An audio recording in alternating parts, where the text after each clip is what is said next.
Did you for a couple of years? Yeah, well, until I couldn't afford it anymore. Yeah, he got up there. He Yeah. went up there, and, Yeah.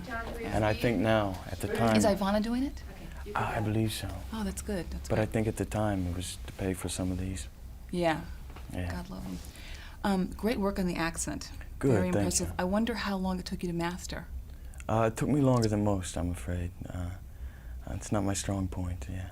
What was involved in getting that down? Just a lot of work. I understand you have a funny story about using the accent the first time you met Harrison. I don't know how funny it is, but yeah, it was our first or second meeting, and Harrison said, "So Pitt, what have you been doing?" And I said, "I've been working on my accent. It's come along very good." He goes, "Yeah, let me hear some." That's my story. It's funny to me. I thought it was funny at the time. The story creates kind of a dilemma for the audience because you can't feel one way about the character. I wonder if he was difficult to interpret. No, I mean, that was the whole point to me. I mean, it's so easy to point the finger and say bad guy or good guy, and I just find it's rarely the case. And once you hear their story, maybe you'd find yourself in the same position, and that was the whole point of the story. What was the most attractive element about playing this character? A man who believes strongly in something, a man who has a code, a man who will follow those beliefs to the end, who won't waver and make excuses for it. Yeah.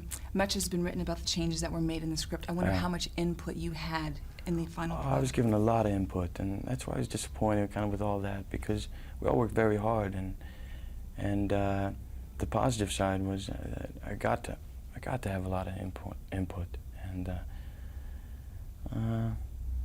I was happy with what we said. Yeah. What kinds of things did you input? What did you add, do you think? Well, it was everyone adding together, but it was, I felt a grave responsibility because I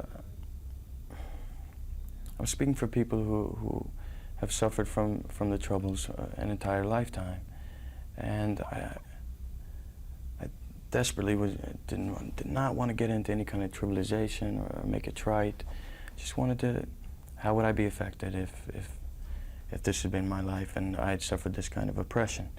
And so we stayed away from the preachy politics. I think we did quite well. I see someone go.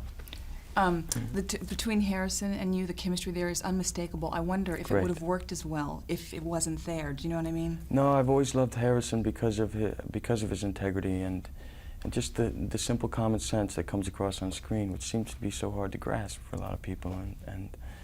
And it's that I respect, and so it's why I always wanted to work with him and why it worked perfectly in this thing.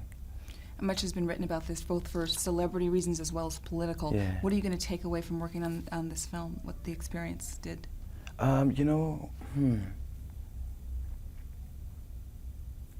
yeah, I'm going to need a few more months. I went straight into another movie, and I find it's not till you're off for a couple of months and you just wake up with thoughts, and in the morning and things are clearer, or you're driving the road and things are clear. And I don't know exactly.